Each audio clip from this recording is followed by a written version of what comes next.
आपली संस्कृती, आपले संस्कार सदा राहू दे आपल्या सोबत. भारताच्या महान ग्रंथांचे आणि काव्यांचे संपूर्ण संकलन. सबस्क्राइब करा तिलक.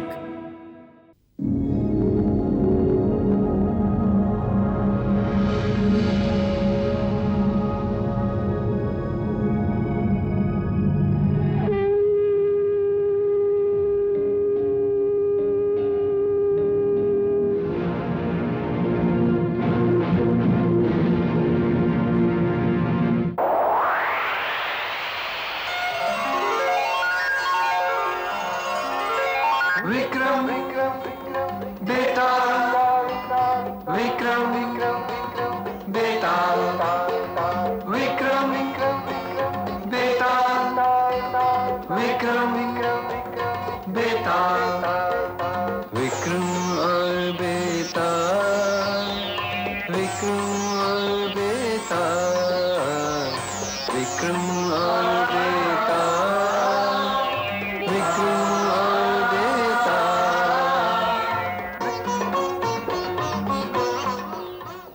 विक्रमनं वेताळाला पुन्हा झाडावरून खाली उतरवलं आणि त्याला खांद्यावर टाकून तो चालू लागला. रस्ता पार करताना वेताळानं एक नवी कहाणी सांगायला सुरुवात केली. हरिभट एक गरीब कवी होता. एकदा त्यानं राजा सत्यदेवाच्या दरबारात कविता वाचन केलं. नदीच्या लाटांपेक्षा खोल आहे सागराची धार, सागरापेक्षाही खोल आहे अलबेल्या मनाचं प्यार. चांदीहून आहे श्रेष्ठ सोनं, चांदीहून आहे श्रेष्ठ सोनं, सोन्याहून आहे हिऱ्याचा हार, सोनं चांदी हिऱ्याहूनही श्रेष्ठ काय आहे? प्यार. किती मधुर आहे, किती प्यारा नाते संबंधांचा संसार. नाते संबंधाहूनही श्रेष्ठ काय आहे? ते आहे प्यार. सगळ्याहून श्रेष्ठ आहेत भगवंत, सगळ्याहून श्रेष्ठ आहेत भगवंत, जे साऱ्या जगाचे करता. परंतु भगवंतही हेच म्हणे, सगळ्यात श्रेष्ठ आहे प्यार, प्यार, प्यार. वा वा, अति सुंदर, अति सुंदर.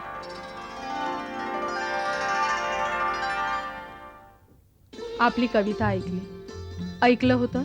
कवितेमध्ये जादू असते. पहिल्या प्रथम जादू पाहिली. थोडी कवितेमध्ये, थोडी आपल्या आवाजात लपून बसलेल्या आपल्या हृदयाच्या धडकनमध्ये.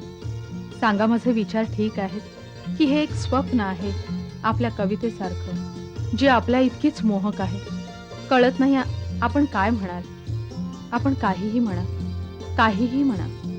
प्रियवंदा.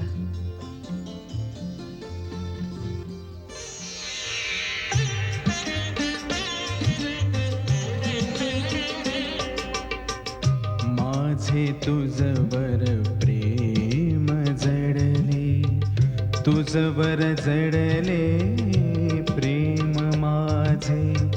माझे तुझवर प्रेम जडले, तुझवर जडले प्रेम माझे. तुझ्याच सोबत जगणे, तुझ्याच सोबत मरणे.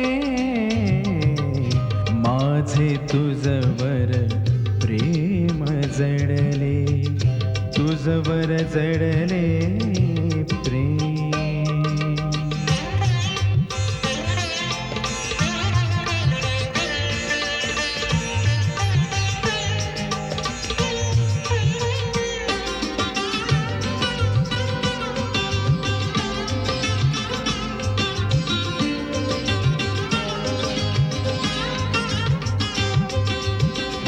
ध्यास लागता तव प्रेमाचा, दूर असो वा जवळी असो. क्षणा बेचैन करीतसे तुझी आठवण. तुझ्याच सोबत जगणे.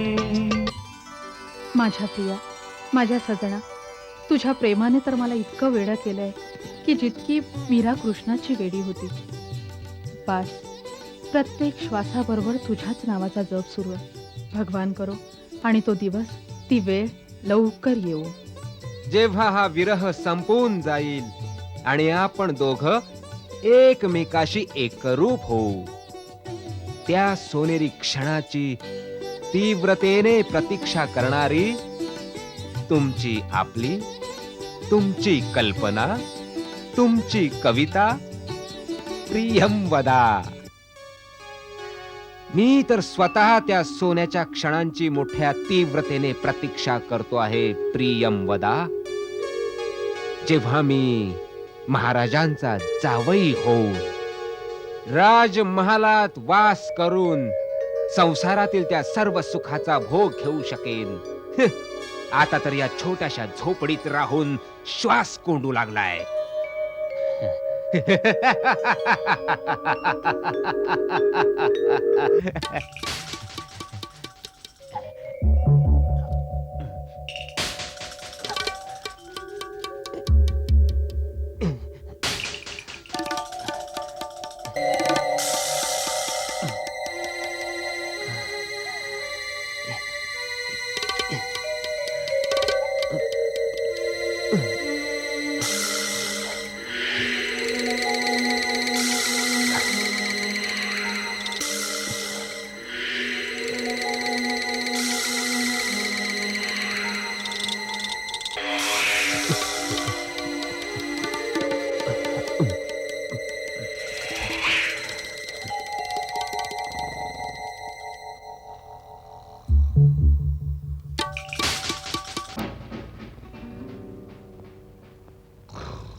काल या चोराचं नाव ऐकलंस तू?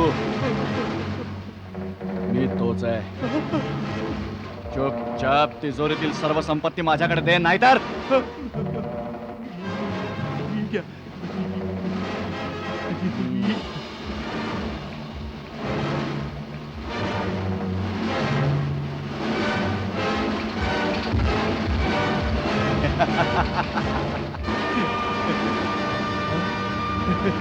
अरे वा.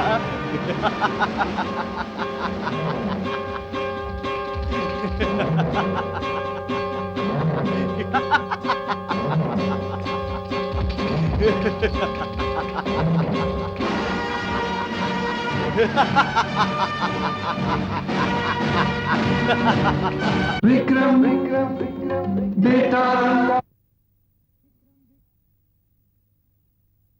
विक्रम बेटा एक असा चोर आहे ज्यानं आमच्या राज्यात बंडखोरी माजवून टाकलेली आहे. शरम वाटली पाहिजे तुम्हाला. इतके दिवस उलटून गेले तरी आपण एका चोराला नाही पकडू शकला. यावं यावं कविराज. महाराज, दास एकांतात आपल्याला काही विनंती करू इच्छितो. अवश्य. महाराजांचा जय जयकार असो. विजयनगरचे महाराज धर्मदेव येत आहेत. धर्मदेवजी, आमचे सर्वात मोठे शत्रू.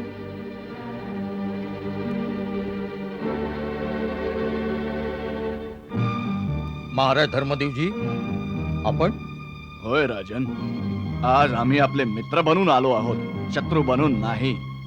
ना आम्ही सेना आणली आहे, ना हत्ती घोडे. स्वतः एकटे आलो आहोत आपल्या बरोबर मैत्रीचा हात मिळवण्यासाठी. राजा धर्मदेव राजा सत्यदेवाकडे आला होता. दोन्ही घराण्यातली पिढीजात चालत आलेली तेढ नाहीशी करण्याचा निश्चय करून. त्याने दोन्ही राज्यामध्ये प्रेम व सद्भावना आणण्यासाठी आपला सुपुत्र युवराज इंद्रजितचा विवाह राजकुमारी प्रियंवदाशी करण्याचा प्रस्ताव मांडला, जो महाराज सत्यदेवने अतिशय आनंदाने स्वीकारला.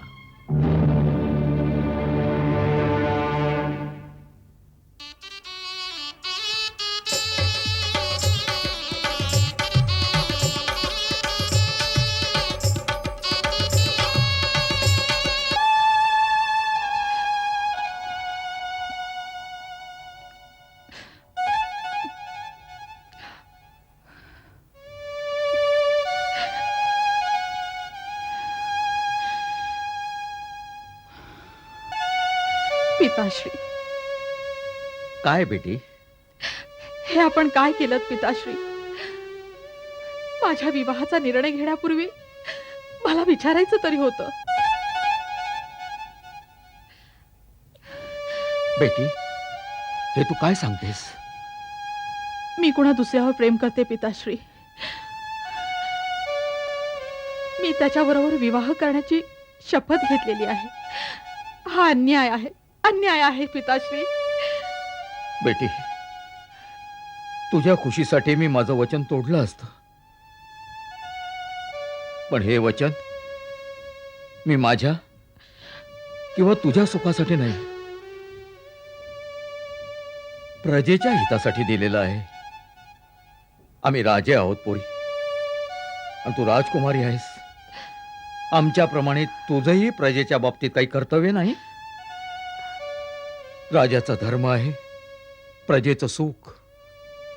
काय तू प्रजेच्या सुखासाठी आपल्या प्रेमाचं बलिदान नाही देऊ शकत?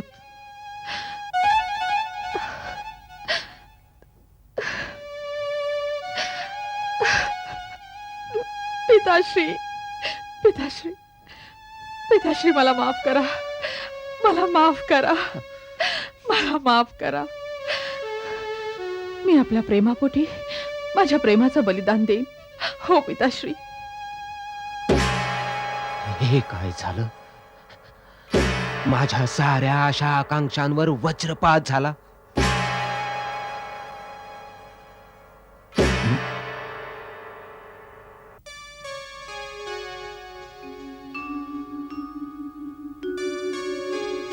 आज रात्रीच्या प्रहरापूर्वी कृष्ण मंदिरात राजकुमारीने आपल्याला भेटायला सांगितलंय. तिला सांगावं, आम्ही अवश्य येऊ.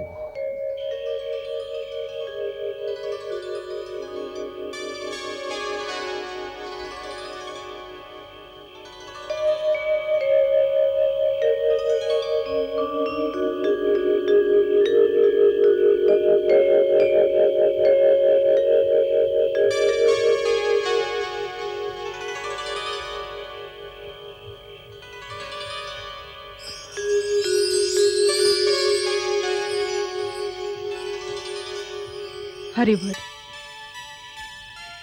मनुष्य एक ठरवतो, पण परमेश्वराला काही दुसरंच मान्य असतं. पण तुम्ही असं समजू नका की माझं तुमच्यावर प्रेम नाही. मी आता तेवढंच प्रेम करते.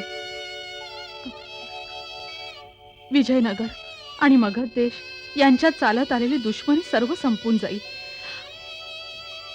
माझा देश आणि माझ्या प्रजेसाठी माझं प्रेम तुच्छ आहे. माझ्या न करण्यानं कधी घोर युद्ध होऊ शकतं. मला आशा आहे की आपण माझ्या या निर्णयाचा सहज स्वीकार करू शकाल.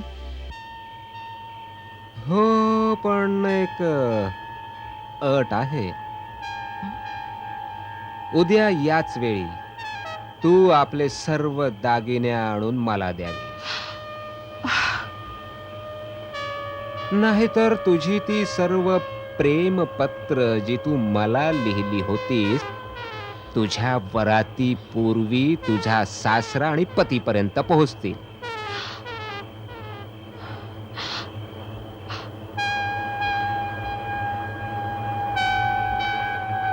प्रेमाचा सौदा केला किंमत तर चुकवावीच लागेल. एका हाताने दे तर एका हाताने घे. ठीक आहे, मी माझे सर्व दागिने घेऊन येते. आणि मी तुझी प्रेमपत्र घेऊन येईन.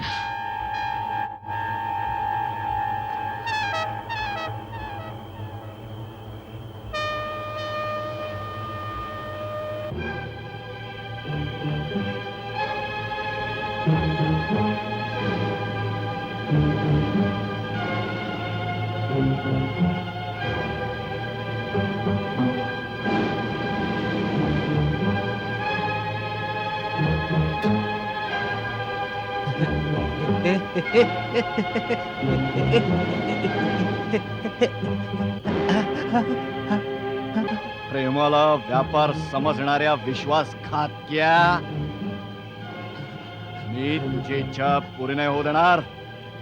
कुठे आहेत ती पत्र? कुठले पत्र? जी राजकुमारीनं तुला लिहिली होती. ती ती ती गणेश मूर्तीच्या खाली पेटीच्या आत. जा जा घे घे.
विक्रम बेटा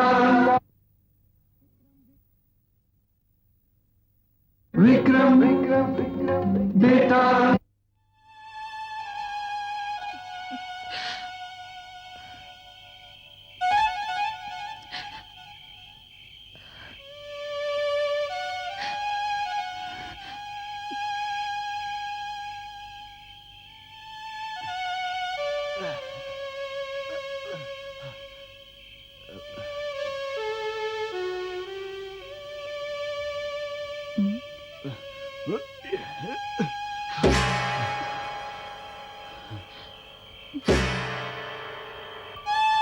मी आहे कालिया चोर. घाबरू नका राजकुमारीजी. आज मी चोर नाही, आपली प्रजा बनून आलोय.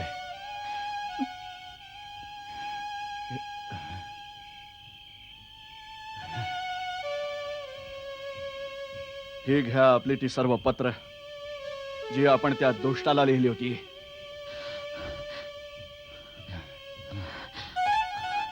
हे सर्व सांगायला आज तो जिवंत नाहीये. हा.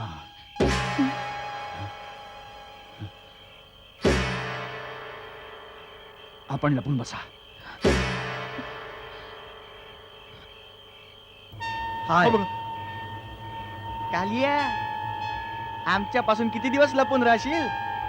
अखेर सापडलास ना तावडी. घेऊन चला याला.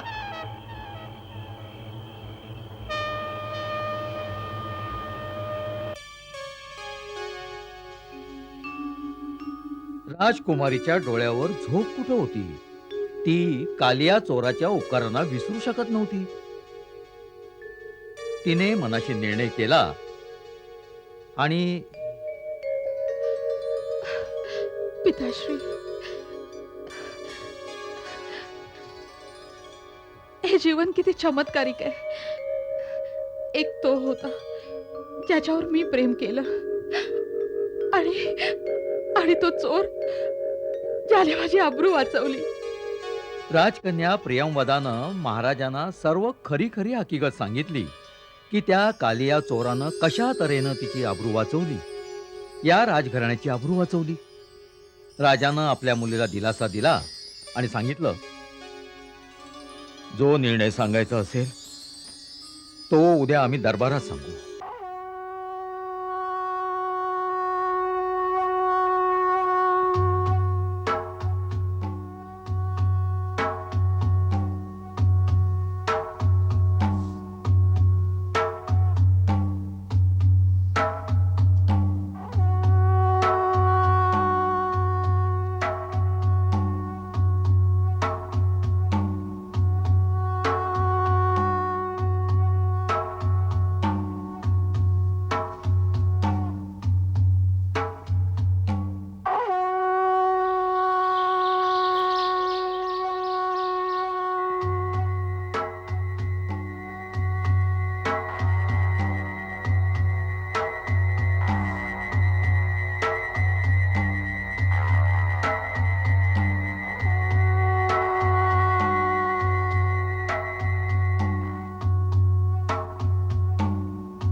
इतकी कहाणी ऐकवून वेताळ थांबला आणि त्यानं विक्रमाला प्रश्न विचारला.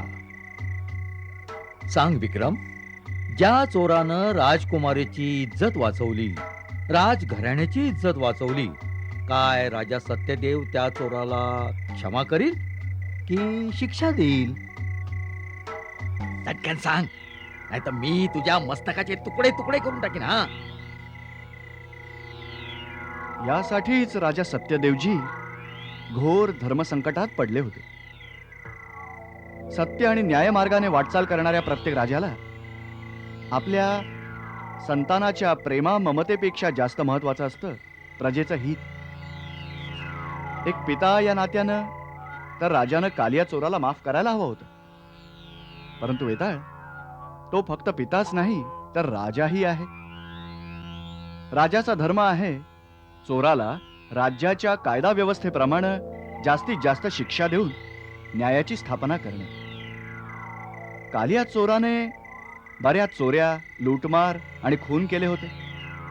म्हणून कायद्याप्रमाणे कालिया चोर फक्त मृत्यूदंडालाच पात्र ठरतो. हो, तूच आहेस तो नामी चोर, कातील कालिया. आम्ही तुला मृत्यूदंडाची शिक्षा देत आहोत. घेऊन जा याला. ठीक तऱ्हेने निर्णय केलास तू, चांगला निर्णय केलास.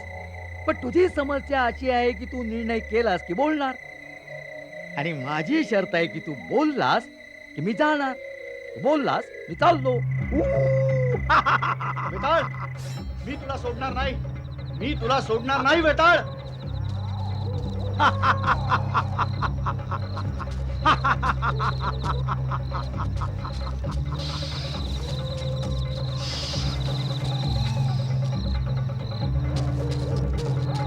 विक्रम बेटा विक्रम